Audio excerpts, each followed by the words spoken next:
Welcome students.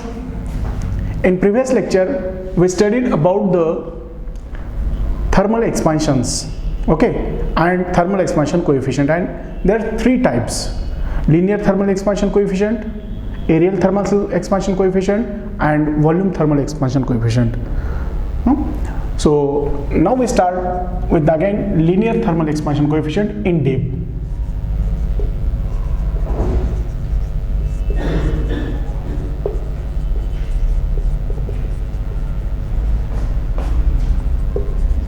Linear thermal expansion and linear thermal expansion coefficient.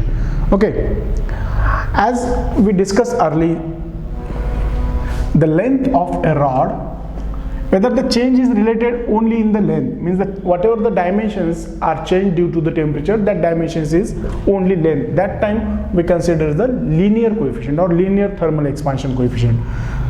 Let's consider a rod, a metal rod having length L at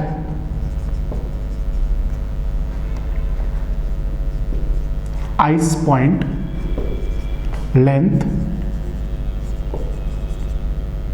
L at ice point है ना. हे length L काय ice point ची length आहे. After heat केल्यानंतर consider the length is changes. कितीने change झालाय? Delta L ना.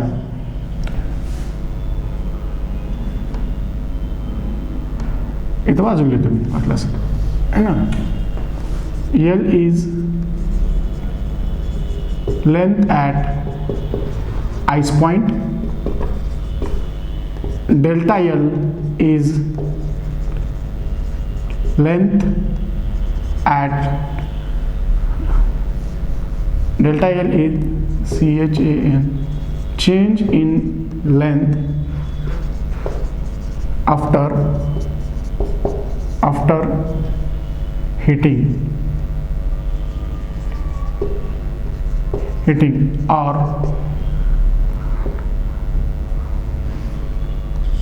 at given temperature. दिलेल्या टेम्परेचरला काहीतरी टेम्परेचर दिल्यानंतर तिची लेंथ किती झाली? चेंज डेल्टा एल आहे, म्हणजे टोटल लेंथ किती होईल? L plus delta L. आता असं कन्सिडर करू आपण, ओरिजिनल लेंथ किती होती? एल है ना. आणि आता ही टोटल लेंथ किती असणार आहे मग आता आफ्टर हिटिंग? आता हे असं कन्सिडर करू at T is equal to 0 है ना. हे आइस पॉइंटची कंडिशन ही आहे. ॲट टेम्परेचर टी, एक टेम्परेचर टी असतानाची कंडिशन काय असणार आहे? मग टोटल लेंथ काय असणार आहे? L plus delta L. काहीतरी चेंज आहे, आधीची राहणार आहे आणि त्याच्यापेक्षा काय झाली? एक्सटेंड झालेली आहे, एल प्लस डेल्टा एल. आता आपल्याला काय करायचं आहे? हा रेशो फाइंड आउट करायचा आहे. That is the ratio of, कशाचा ratio? Change in length upon original length. म्हणजे आता एक्झॅक्ट बदल किती झाला? हे झाला टोटल चेंज, पण द नेट चेंज म्हणजे काय असणार आहे? Only delta L. मग आपल्याला काय करायचं आहे? We have to find out the ratio, म्हणजेच हे डेल्टा एल अपॉन एल. हाच काही रेशो आहे directly proportional to the change in their absolute temperature. Directly proportional to काय आहे? टेम्परेचर आहे. मग काय करणार? आता हेच इक्वेशन आपल्याला इज इक्वल टूच्या फॉर्ममध्ये कसं आहे? हे एक प्रॉपर्टी आहे. कसं आहे? तो ratio is directly proportional to delta T. हे प्रोपोर्शनलिटी साइन आहे. Don't get confuse. This is the proportionality sign. I represent the alpha. Then after delta L upon L is directly proportional to delta T. याचा अर्थ काय? दिस ratio म्हणजे हा जे काही प्रमाण आहे change in length upon original लेंथचं, ते कशाच्या प्रोपोर्शनलिटीमध्ये आहे? टेम्परेचर टीच्या. म्हणजे जेवढा चेंज आहे, म्हणजे अगोदरही टेम्परेचर काही ना काही असेलच ना रॉडचं है ना. नंतर हीट दिल्यामुळे काय होईल? त्याचं टेम्परेचर वाढेल है ना. आधीचं टेम्परेचर आणि नंतरचं वाढलेलं म्हणजे जे काही टेम्परेचर असेल. सध्या आपण काय करू? नेट चेंज किती आहे तो डेल्टा टी घेतलेला आहे. म्हणजे त्याला कसं लिहिता येईल आपल्याला? Delta L upon L is equal to some constant into delta T.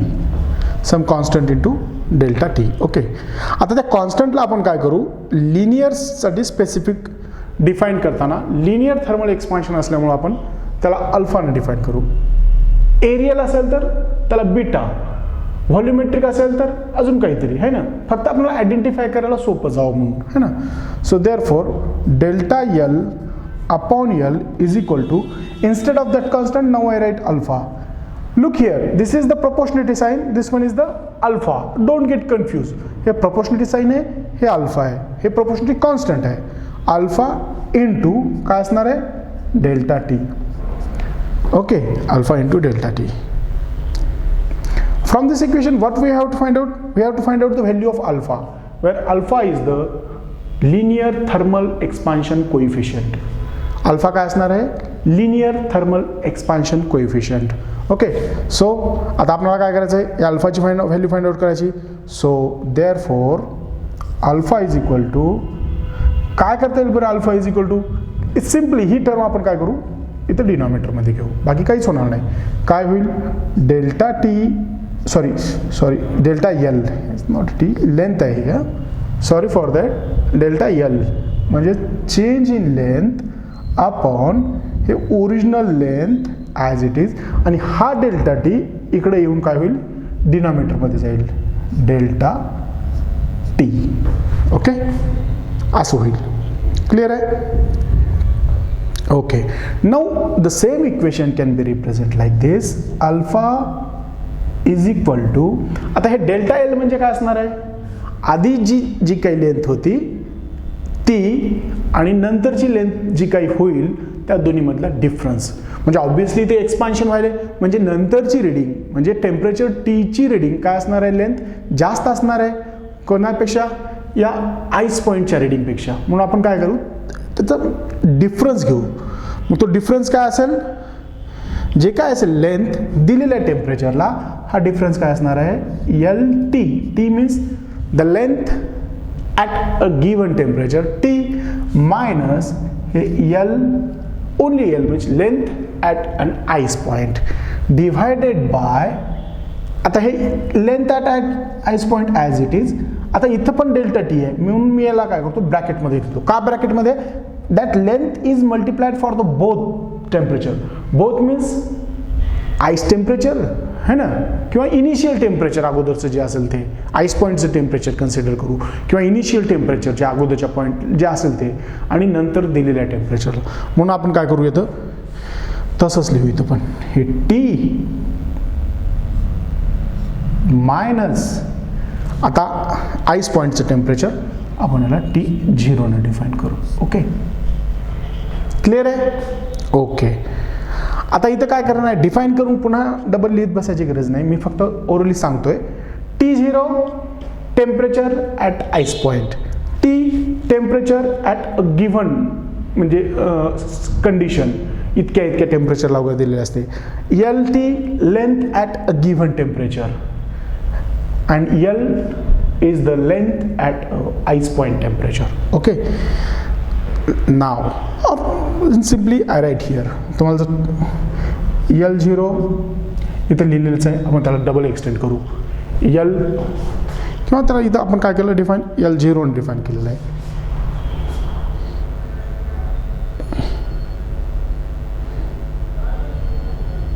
Okay, चालेल, L0 लिहा, किंवा आपण इथे L लिहिलं असेल तर L लिहा.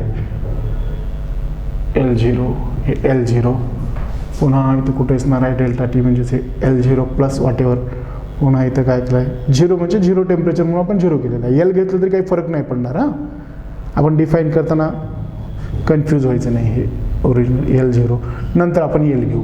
हे L0 झिरो कशासाठी, आपल्याला स्पेसिफिकली लक्षात येईल की हे आईस पॉईंटचीच लेंथ आहे ना. एल म्हणजे चेंज आहे आणि ओनली एल म्हणजे ते दिलेल्या टेम्परेचरची लेंथ आहे. अजून कुठे येईल हे L0 वॉट एव्हर, आयडेंटिफाय करायला सोपं जाईल. ओके, इथे म्हणून मी L0 लिहिलेलं आहे, डेल्टा एल. आता दुसरी नवीन टर्म काय होती इथं आलेली, डेल्टा टी लिहिलेलं आहे. T is the given temperature.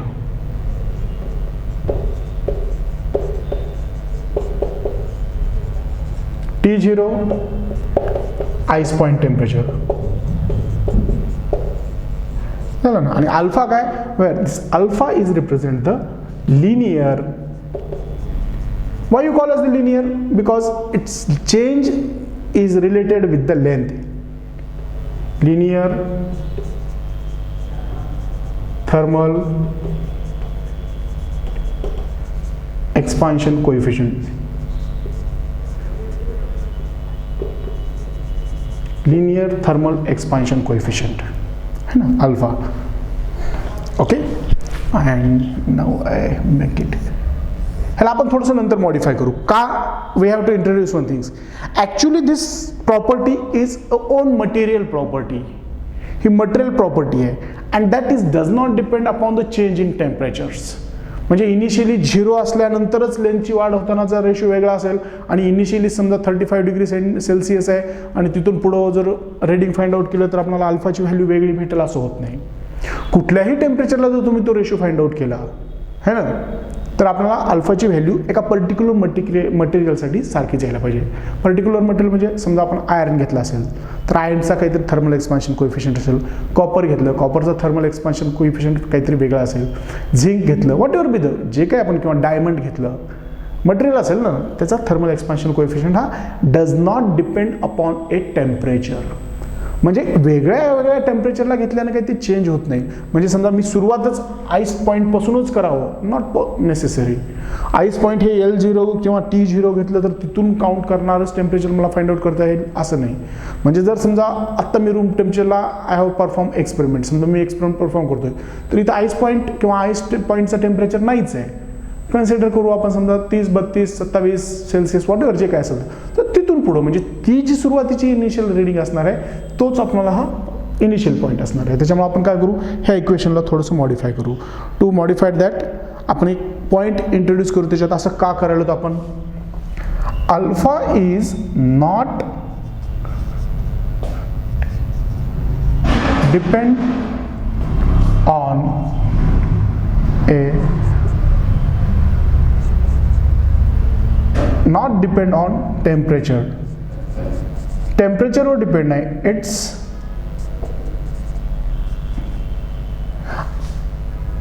थोडासा चेंज होईल, फरक नाही पडणार नाहीच नाही, बट किंवा तर आपण सेंटेन्सला असं इज नॉट व्हॅरी करू, कारण टोटल डिपेंड नाही म्हणण्यापेक्षा is not vary with temperature. हां, टेम्परेचर सोबत व्हॅरी होत नाही. It is material property. मटेरियलची प्रॉपर्टी आहे ती, है ना, चेंज होत नाही. therefore alpha can be expressed as alpha is equal to, मला अल्फा असं लिहिता येईल. काय लिहिता येईल आता, instead of T0 L0 I generally specified T म्हणजे दिलेल्या टेम्परेचरचं असेल, आणि हे LT minus L divided by L into T minus, किंवा आपण याला T2 म्हणू सुरुवातीचं टेम्परेचर असेल तर, है ना, T मायनस T0 असं पण. म्हणजे जे काय आता पॉईंट असणार आहे तो दिलेल्या टेम्परेचरची व्हॅल्यू असणार आहे. Okay, and this is nothing but your alpha coefficient. Clear आहे इथपर्यंत? ओके. नाव जर समजा दोन व्हॅल्यू, एक कंडिशन टाकू आपण, इफ, काय कंडिशन टाकू, इफ होणारा बदल हा 1 युनिट आहे आणि चेंज पण होणारा हा 1 युनिट असेल तर, म्हणजे इनिशियली असं कन्सिडर करू आपण की त्यावेळेसची लेंथ काहीतरी 1 युनिट होतो आणि त्याच्यानंतर 1 युनिटनं टेम्परेचर वाढलं तर होणारा बदल, चेंज सुद्धा किती आहे, 1च आहे. तर अशा वेळेस काय होईल, ही जो काही रेशो आहे हा, है ना, हा आणि ही टर्म हे 1 होईल, ही टर्म पण 1 होईल. म्हणजे मी थोडक्यात लिहितो इथं, तुमच्या लक्षात येईल.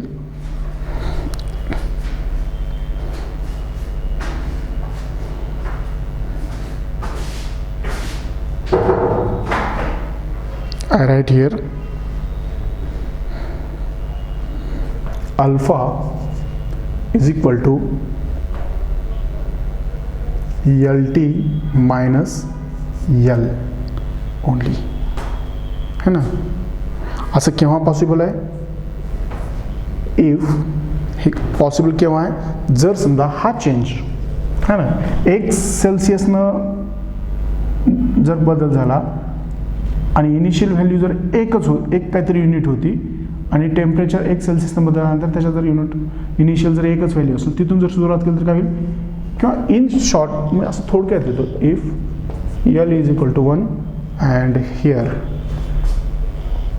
इनिशियल रिडिंग समजा काही असेल whatever, T0 is equal to 1, हे जर समजा एक असतील तर त्यावेळेस म्हणजे हे काय होईल? हे एक T0 मायनस वॉट एव्हर बी, हे काय होईल? हे एक होईल, हे एकच असल्यामुळं. And that time we obtain this equations. Okay, आता याला आपण काय करू? सेम कन्सेप्ट इथं वर मी वर्डमध्ये एक्सप्रेस करतो. Can I write here? इथं बसतं का बघू आपण? ॲनायशन इथे एक्सप्रेस करतोय. काय लिहायचं आहे? Coefficient of the linear thermal expansion is defined as, किंवा असं घेऊ आपण,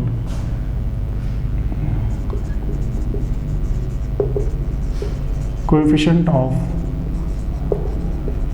linear thermal expansion alpha is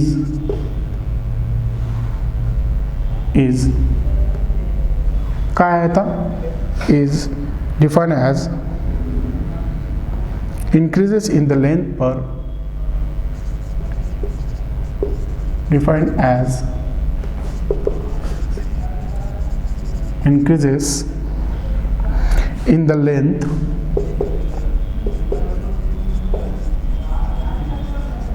per unit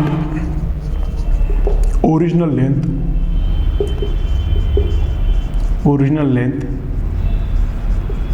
per unit original length at 0 degree Celsius for 1 degree Celsius for 1 degree centigrade किंवा सेल्सिअस. ॲक्च्युली प्रोनाऊन्शन्स आहेत पण दोन्हीचा अर्थ एकच होते. 1 degree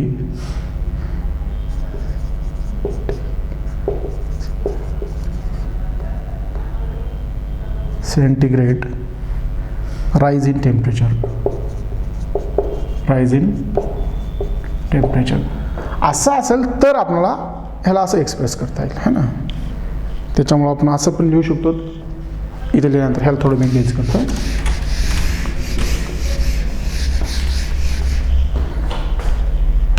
Therefore alpha is equal to EL2 minus EL1 divided by EL1 into T2 minus T1. आता इथं आपण इथे एक कन्सिडर केलेलं आहे, 1 डिग्रीने वाढलं तर त्याच्यामुळे काय झालं? आता इथे फक्त एवढं लक्षात ठेवा, हे L2 is the length after temperature T2, L1 is the length at temperature T1. Simply, sorry, is equal to sign as here. No. This is by using these equations we can find out the linear thermal expansion coefficient of the material. And remember that is the own material property. ही मटेरियलची property आहे. वेगवेगळ्या मटेरियलची value त्याची एक specific value असणार आहे. Okay, is it clear? So the dimension आपण याचं युनिट फाइंड आउट करतो. युनिट कसं काढता येईल? लेंथ आहे, इथंही लेंथ आहे, लेंथ काय होईल? डायमेन्शन्स एक लक्षात घ्या, वर लेंथ आहे, खाली पण एक लेंथ असल्यामुळे वर लेंथ डायमेन्शन काय असेल? 1 बाय काय असणार आहे? वॉट एव्हर बीच काय असणार आहे? ते टेम्परेचर असणार आहे. त्याच्यामुळे त्याचं जे काही युनिट येणार आहे ते 1 बाय केल्विन असेल. Okay, so it is clear. ह्याच्यावरचे न्यूमेरिकल प्रॉब्लेम जे आहेत, 1-2 प्रॉब्लेम, आणि पुढचा कोणता पॉईंट आहे? Areal thermal expansion coefficient. तो आपण काय करतो? बीटानं दाखवतो. थोडक्यात सांगतो मी, इथं काय होईल? Beta is equal to instead of length तिथं काय येणार आहे? सेम प्रोसिजर असणार आहे, तिथे एरिया वाढणार आहे. इन्स्टेड ऑफ लेंथ तिथे काय असणार आहे, एरिया असणार आहे.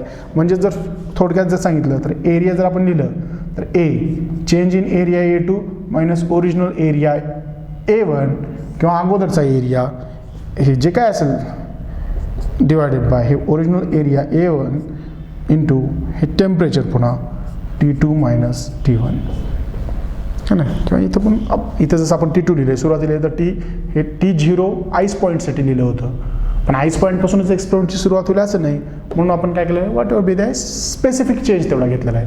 हे झालं एरियाच्या बाबतीमध्ये. व्हॉल्यूमच्या बाबतीमध्ये पण असंच असणार आहे कोइफिशियंट. त्या डिस्कशन आपण काय करू पुढच्या लेक्चरला. ह्याच्यावरचे प्रॉब्लेम्स है ना, numerical problems and this two properties again aerial thermal expansion coefficient and the volume thermal expansion coefficient we will continue in next lecture. Okay, thank you.